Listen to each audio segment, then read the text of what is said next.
আসসালামু আলাইকুম শিক্ষার্থীরা, কেমন আছো তোমরা সবাই? আমি আশা করি তোমরা ভালো আছো। আজকে আমরা একাদশ অধ্যায়ের খুবই গুরুত্বপূর্ণ অংশ নিয়ে আলোচনা করব।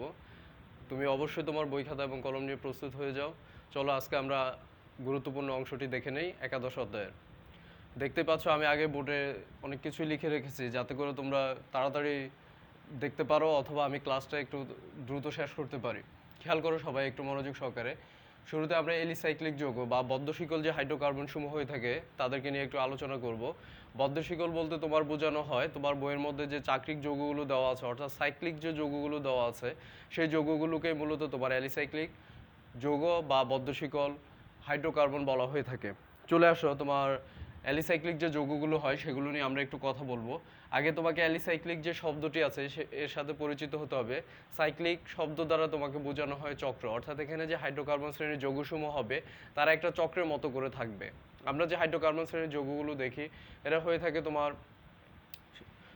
সরল শিকলযুক্ত হয়ে থাকে, অথবা কেউ কেউ আবার আছে যারা তোমার চক্রাকারেও হয়ে থাকে। যেমন আমরা তোমার অ্যারোমেটিক হাইড্রোকার্বনে দেখেছিলাম বেনজিন, ন্যাপথলিন বা ফেনল বা এ জাতীয় যে তোমার অ্যারোমেটিক হাইড্রোকার্বন সমূহ আছে বা এই জাতীয় যে যৌগগুলো আছে তারা একটা চক্রের মতো করে থাকে।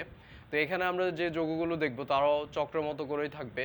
তাদের ক্ষেত্রে আমরা যে বিশেষ বৈশিষ্ট্যটা দেখতে পাবো সেটা হচ্ছে যে এখানে যে চক্রগুলো থাকবে এই চক্রগুলোর যৌগগুলোর নামকরণের ক্ষেত্রে তাদের নামের শুরুতেই তোমাকে সাইক্লো শব্দটি লিখে দিতে হবে।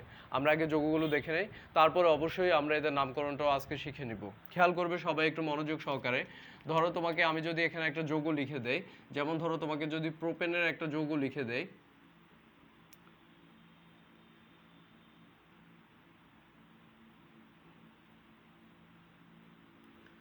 একটু খেয়াল করে দেখো। তুমি এটাকে এভাবে লিখতে পারো অথবা এটাকে এভাবে চক্রের মতো করে লেখা যায়।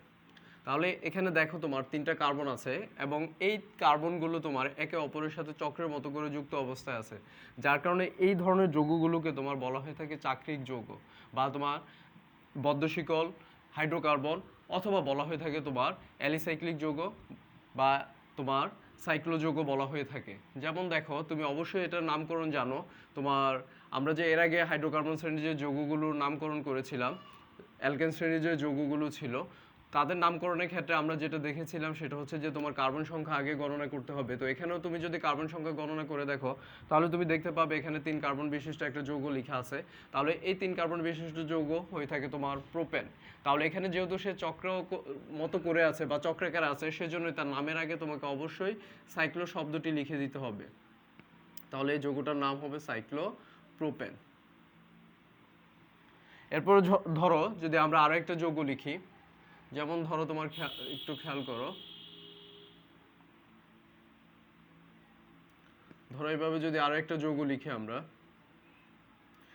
এখানে একটা কথা হচ্ছে যে দেখো এখানে যে বন্ধনগুলো হয়ে থাকে বন্ধনগুলো মূলত তোমার কার্বন কার্বন হয়ে থাকে, যার কারণে হাইড্রোজেনটাকে আলাদা একটা পাশে লেখা হয়।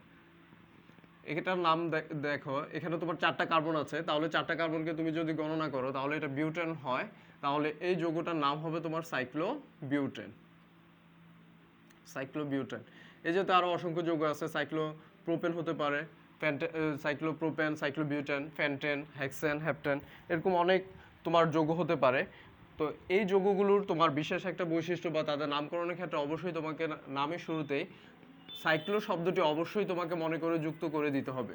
এবার চলে আসো আমরা একটু তাদের মাঝে ব্যতিক্রম দেখব। ব্যতিক্রম বলতে ধরো তোমার এখানে যদি তাদের মাঝে দ্বিবন্ধন হয়ে যায়, যেমন ধরো আমি এরকম যে চক্রটি তোমাকে লিখে দিয়েছিলাম সেটার ক্ষেত্রে তোমাকে বলেছিলাম এটা হচ্ছে সাইক্লোপ্রোপেন।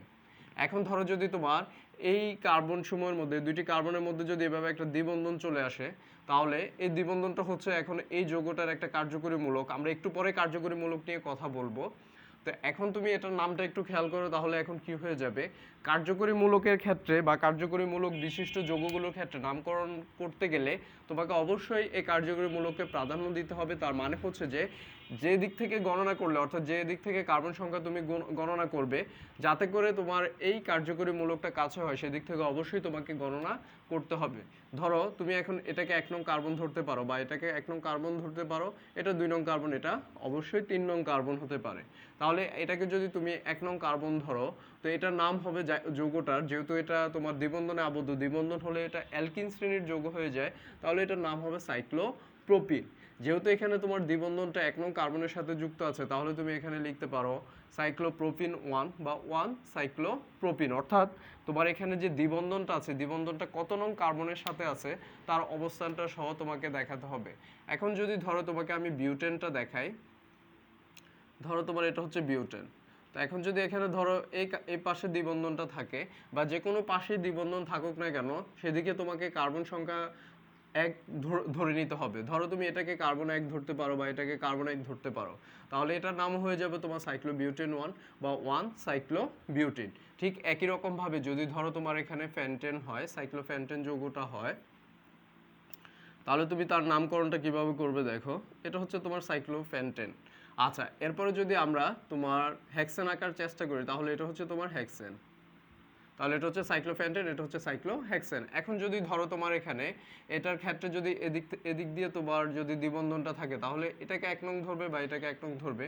এটার ক্ষেত্রে যদি এখানে দ্বিবন্ধনটা থাকে, তাহলে এটাকে 1 নং বা এটাকে 1 নং ধরবে। 1 2 3 4 5 6 এভাবে তোমাকে কাউন্ট করে যেতে হবে, অর্থাৎ ঘুরে তারপর এখানে আসতে হবে। আবার এটা 1 এটা 2 এভাবেও তুমি ধরে নিতে পারো তোমার ইচ্ছা। তো এই ক্ষেত্রে তোমাকে যেটা করতে হবে সেটা হচ্ছে যে এখানে যে বন্ধনটা চলে আসে, অর্থাৎ যে কার্যকরী মূলকটা চলে আসে, দ্বিবন্ধনটা চলে আসে, এটার ক্ষেত্রে তোমাকে অবশ্যই দ্বিবন্ধনটা কত নং কার্বনের সাথে যুক্ত অবস্থায় আছে সেটা অবশ্যই তোমাকে মনে করে বলতে হবে। চলে আসে এখন আমরা খুবই গুরুত্বপূর্ণ একটি অংশ নিয়ে কথা বলবো, অর্থাৎ আমরা যে যৌগগুলো সম্পর্কে কিছুটা জানলাম, তো এই যৌগগুলো আসলে তোমার নামকরণ করা হয় কিভাবে, বা যৌগগুলোর নাম এরকম হয় কেন, এটা আসলে তাদের কার্যকরী মূলকের উপর ভিত্তি করে এই নামকরণটা চলে আসে। এখন আমরা কার্যকরী মূলক নিয়ে বিস্তারিত জেনে নেই। শুরুতে তোমাকে কার্যকরী মূলকের সংজ্ঞাটা আগে জানতে হবে। তাহলে আমি তোমাকে আগে কার্যকরী মূলকের সংজ্ঞাটা জানিয়ে দিচ্ছি, মনোযোগ সহকারে খেয়াল করবে। কার্যকরী মূলকের সংজ্ঞাটা হচ্ছে যে জৈব যৌগের অণুতে বিদ্যমান যে সকল পরমাণু গুচ্ছ বা মৌল বা আয়নও বলতে পারো, এই জাতীয় যে উপাদানগুলো ওই যৌগটির বা ওই জৈব যৌগটির সকল ধরনের রাসায়নিক ধর্ম ও প্রকৃতি নিয়ন্ত্রণ করে, তাকে ওই যৌগের কার্যকরী মূলক বলা হয়ে থাকে। মনোযোগ সহকারে আবার একটু খেয়াল করবে, আমি আবারও বলছি তোমাকে, জৈব যৌগের অণুতে বিদ্যমান যে পরমাণু গুচ্ছ বা মূলক ওই যৌগের ভৌত ও রাসায়নিক ধর্ম বা প্রকৃতি নিয়ন্ত্রণ করে, তাকে ওই যৌগের কার্যকরী মূলক বলা হয়। তার মানেটা হচ্ছে যে এখানে আমরা যে কার্যকরী মূলকগুলো দেখতে পাবো, এই কার্যকরী মূলকের সাহায্যে আমরা ওই যৌগগুলোকে খুব সহজে চিনতে পারবো। তার কারণ হচ্ছে যে ওই যৌগের সম্পূর্ণ বৈশিষ্ট্যটাই কিন্তু কার্যকরী মূলক দ্বারাই নিয়ন্ত্রণ হয়ে থাকে। আমি এখানে বোর্ডে অনেকগুলো কার্যকরী মূলক লিখে রেখেছি, তোমাদের যেগুলো দরকার আছে সেগুলোই মূলত লিখে রেখেছি। এখানে বাড়তি কিছু দেওয়া আছে যাতে তুমি বিস্তারিত জানতে পারো, অর্থাৎ ভবিষ্যতে তোমার এগুলো খুবই কাজে লাগবে, সেজন্য আমি একবারেই সবগুলোই লিখে দিলাম। আমি সরে যাচ্ছি, তুমি ইচ্ছা করলে স্ক্রিনশট নিতে পারো অথবা তুমি কষ্ট করে তোমার খাতায় লিখে নিতে পারো। চলে আসো আমরা এখন কার্যকরী মূলকগুলো সম্পর্কে একটু জেনে নিই। প্রথমে যেটা লিখছি আমি একটু খেয়াল করো, নাম লিখলাম, তারপর ঘাটনিক সংকেত, তারপর হচ্ছে সাধারণ সংকেত, তারপর হচ্ছে যৌগের ধরন। প্রথমটা দেখতে পাচ্ছ তুমি অ্যালকেন মূলক, তার ঘাটনিক সংকেতটা হয় এমন, তার সাধারণ সংকেতটা হচ্ছে CnH2n+2। তার মানেটা হচ্ছে যে সাধারণ সংকেতের মধ্যে এনের যখন তুমি মান বসাবে, তখন ওই যে যৌগটা আছে যৌগটার একটা মান বের হবে, এটা হবে অ্যালকেন শ্রেণীর যৌগ। তারপর এটা হচ্ছে তোমার অ্যালকিন, তারপর হচ্ছে অ্যালকাইন, তারপর হচ্ছে তোমার হাইড্রোক্সিল, তারপর হচ্ছে অ্যালডিহাইড, তারপর হচ্ছে কিটোমূলক, তারপর হচ্ছে কার্বক্সিল মূলক, অ্যামিনোমূলক, ইমিনোমূলক, তারপর হচ্ছে সালফোহাইড্রাইল, তারপর হচ্ছে ইথার, এস্টার, এবং সর্বশেষ হচ্ছে তোমার অ্যামিডোমূলক। দেখতেই পাচ্ছ আমি তোমাকে বুঝের সুবিধার্থে ঘাটনিক সংকেত সহ লিখে দিলাম। আস্তে আস্তে আমরা যখন সামনের পাঠগুলো শুরু করে দিব, তখন সেই পাঠগুলোতে গেলে অবশ্যই আমরা যে যৌগগুলো পাবো, এই যৌগগুলোর ক্ষেত্রে এই কার্যকরী মূলকগুলো খুবই কাজে আসবে বা খুব বেশি ব্যবহার হবে। যার কারণে তুমি যদি এই কার্যকরী মূলক সম্পর্কে তোমার জ্ঞান থাকে বা ভালো ধারণা থাকে, অথবা তুমি ভালো করে আয়ত্ত করে নিতে পারো, তাহলে যৌগ দেখা মাত্রই তুমি বলতে পারবে এটা আসলে কোন শ্রেণীর যৌগ। তাহলে আমরা যে বিষয়টা জানতে পারলাম সেটা হচ্ছে যে এই কার্যকরী মূলকটাই মূলত ওই যৌগের সম্পূর্ণ বৈশিষ্ট্যকে নিয়ন্ত্রণ করে থাকে। চলে আসো আমরা শুরুতে আজকে যে বিষয়টি সম্পর্কে এখন জানবো সেটা হচ্ছে তোমার সম্পৃক্ত হাইড্রোকার্বন। অর্থাৎ আমরা এখন তোমার জৈব যৌগের মধ্যে সর্বপ্রথম যে শ্রেণীটা হয়ে থাকে সেটা নিয়ে আলোচনা করব, আর সেই শ্রেণীটা হচ্ছে সম্পৃক্ত হাইড্রোকার্বন বা অ্যালকেন বলা হয়ে থাকে। তাহলে শুরুতে আমরা এখন তোমার অ্যালকেন সম্পর্কে বিস্তারিত আলোচনা করব আজকে। অ্যালকেন কাকে বলা হয় সেটা আগে তুমি একটু জেনে নাও, আমি তোমাকে বলছি অ্যালকেন কাকে বলে। অ্যালকেনের সংজ্ঞাটা হচ্ছে যে যে সকল জৈব যৌগ অণুতে শুধুমাত্র কার্বন কার্বন একক বন্ধন বিদ্যমান থাকে তাকে সম্পৃক্ত হাইড্রোকার্বন বা অ্যালকেন বলে। আমি আবারও বলছি, একটু খেয়াল করবে মনোযোগ সহকারে। যে সকল হাইড্রোকার্বনের মধ্যে কার্বন কার্বন একক বন্ধন বিদ্যমান থাকে তাকে সম্পৃক্ত হাইড্রোকার্বন বা অ্যালকেন বলা হয়ে থাকে। অর্থাৎ অ্যালকেন শ্রেণীর যে যৌগগুলো আছে তারা অবশ্যই তোমার একক বন্ধনে আবদ্ধ হবে এবং তাদের মাঝে যে বন্ধনগুলো তৈরি হবে সেগুলো হবে শক্তিশালী বন্ধন, যার কারণে এই একক বন্ধনটা তৈরি হওয়ার কারণে এই বন্ধনটাকে আমরা শক্তিশালী সিগমা বন্ধনও বলে থাকি। এগুলো সম্পর্কে আমরা সামনে আরও বিস্তারিত জানবো। তুমি দেখতে পাচ্ছ এখানে প্রথম যে কার্যকরী মূলকটা লিখে রেখেছিলাম সেটা হচ্ছে অ্যালকেন। তাহলে এটা হচ্ছে তোমার অ্যালকেনের গাঠনিক সংকেত। আমি এখানে আবারও তোমাকে লিখে দিচ্ছি, একটু খেয়াল করো। অ্যালকেন শ্রেণীর যে যৌগগুলো হয়ে থাকে তারা সব সময় তোমার একক বন্ধনে আবদ্ধ হয়ে থাকে, আর এই একক বন্ধনটা হয়ে থাকে তোমার শক্তিশালী সিগমা বন্ধন। যেমন ধরো তুমি একটু খেয়াল করো, আমি যদি মিথেনটা লিখি, মিথেন হচ্ছে তোমার অ্যালকেনের একেবারেই ক্ষুদ্রতম শ্রেণীর যৌগ। এই যে দেখো তোমার এখানে কার্বনের তুমি জানোই জারণ সংখ্যা হচ্ছে 5, যেটা পঞ্চম অধ্যায় থেকে পড়ে আসছো। তাহলে এখানে তুমি যদি একটু ঘাটনি সংকেতটা আঁকো, দেখতেই পাচ্ছ এখানে সবগুলো তোমার একক বন্ধনে আবদ্ধ কার্বনের সাথে। ধরো তোমার এরপরে যদি ইথেনটা লিখে দেখাই তোমাকে, এটা হচ্ছে তোমার ইথেন। তাহলে এখানে কার্বন কার্বন একক বন্ধনটা থাকবে, তারপর বাকি যে হাইড্রোজেনগুলো আছে সেগুলো উভয় কার্বনের দুই পাশে যুক্ত হবে, প্রত্যেকে তোমার একক বন্ধনে আবদ্ধ থাকবে। তাহলে আমরা যেটা জানতে পারলাম সেটা হচ্ছে যে অ্যালকেন শ্রেণীর যে যৌগগুলো হয়ে থাকে তারা সবাই শক্তিশালী একক বন্ধনে আবদ্ধ হয়ে থাকে। আর এই শক্তিশালী বন্ধনে আবদ্ধ হওয়ার কারণে অ্যালকেন শ্রেণীর যৌগসমূহের একটা বিশেষ বৈশিষ্ট্য হয়ে থাকে, যেটা আমরা একটু পরে আলোচনা করছি। তাহলে তুমি অবশ্যই এখন অ্যালকেন শ্রেণীর যে যৌগগুলো আছে বা এই ধরনের যৌগগুলো দেখলেই তুমি বুঝতে পারবে সেটা অ্যালকেন শ্রেণীর যৌগ কিনা। অ্যালকেন শ্রেণীর যে যৌগগুলো হয়ে থাকে তাদের সাধারণ সংকেত হচ্ছে তোমার CnH2n+2। এটা সাধারণ সংকেত বলতে বোঝানো হয় এখানে তোমার n এর একটা নির্দিষ্ট মান আছে, বা n এর যে মানগুলো তুমি এখানে ব্যবহার করবে ওই মানগুলোর উপর ভিত্তি করে তুমি এখানে একটা যৌগ পাবে। এরকম যদি তোমার সাধারণ সংকেতের মধ্যে মান বসাও তাহলে তুমি এখানে অ্যালকেন শ্রেণীর যৌগ পাবে, অথবা এখানে দেখো আরও আছে অ্যালকিন আছে, অ্যালকাইনও আছে। এই জাতীয় যে যৌগগুলো আছে সেখানে তুমি যদি মানটা ব্যবহার করো বা যে কোনো মানই ব্যবহার করো তুমি, তাহলে ওই শ্রেণীর যৌগটাই তুমি এখানে পেয়ে যাবে। তাহলে এখানে n দ্বারা মূলত বোঝানো হয় অণুতে যুক্ত পরমাণুর সংখ্যা। যেমন ধরো আমি যদি এখানে n এর মান 1 ব্যবহার করি, তাহলে দেখো তো একটু কি হয়। তাহলে এখানে 1 বসবে আর এখানে 2 × 1 হবে, তার সাথে তোমার কি হবে +2 হবে। তো এখন তুমি একটু খেয়াল করে দেখো তো, তাহলে টোটালি যৌগটা কি আসছে এখানে C, তারপরে 2 × 2 = 4, 2 একে 2, 2 এ 2 যোগ করলে 4 হয়। তাহলে এখানে দেখো অ্যালকেনের ক্ষুদ্রতম যে যৌগটা আছে সেটা আমরা পেয়ে গেলাম, অর্থাৎ মিথেন। তাহলে তুমি যদি এখানে ধরো n = 2 ব্যবহার করো, তাহলে একটু খেয়াল করো তো এখানে এখন মানটা কি আসবে, এখানে 2 হবে। তাহলে 2 × 2 = 4, 4 আর 2 এ 6। তাহলে 6 হলে দেখো তো এখানে কি হয়, এখানে 2 হবে। তাহলে এখানে C2H6 হচ্ছে, তার মানে এটাকে যদি তুমি একটু গাঠনিক সংকেতটা লিখে নাও, তাহলে এখানে 2টা কার্বন আর উভয় কার্বনের সাথে যদি 3টা করে হাইড্রোজেন দাও তাহলে এটার নাম হয়ে যাচ্ছে এবার কি ইথেন। অর্থাৎ এটা হচ্ছে অ্যালকেন শ্রেণীর দ্বিতীয় যৌগটা।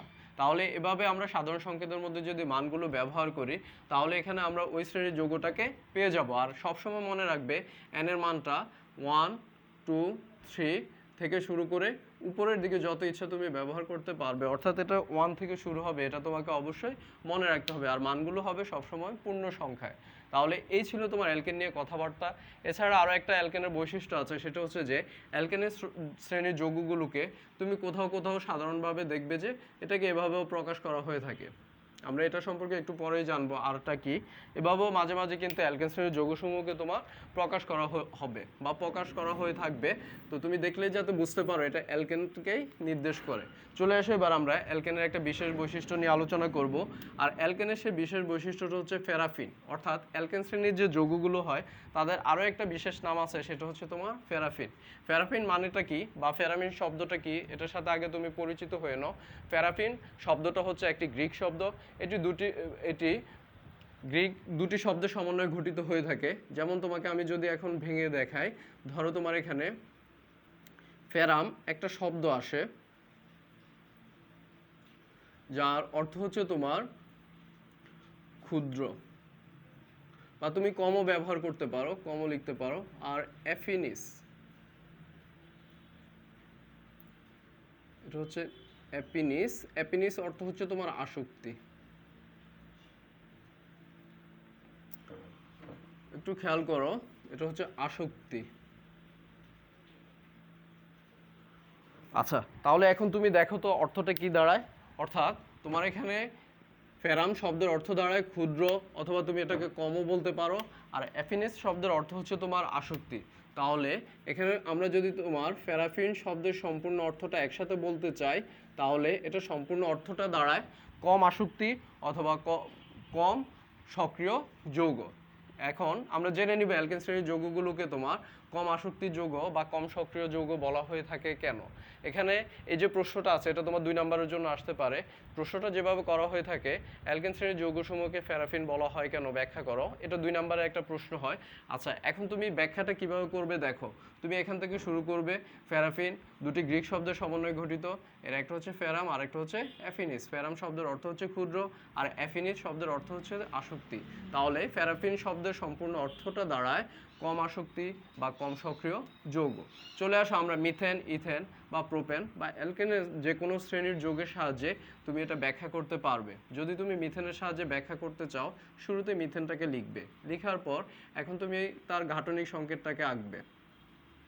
একটু আগে তুমি দেখতে পেয়েছো কার্বনের সাথে যতগুলো হাইড্রোজেন আছে সবগুলো হাইড্রোজেনই একক বন্ধনে আবদ্ধ হয়ে থাকে। আর আমি তোমাকে এর আগের ক্লাসে আলোচনা করেছিলাম যত ধরনের একক বন্ধন দেখবে সবগুলো বন্ধনই হয়ে থাকে শক্তিশালী একক বন্ধন, এবং সেই শক্তিশালী একক বন্ধনটাকে বলা হয় সিগমা বন্ধন। তাহলে এখানে অ্যালকেন শ্রেণীর যত যৌগ হয়, যত বড় যৌগই হোক না কেন, তারা প্রত্যেকেই একক বন্ধনে আবদ্ধ থাকে।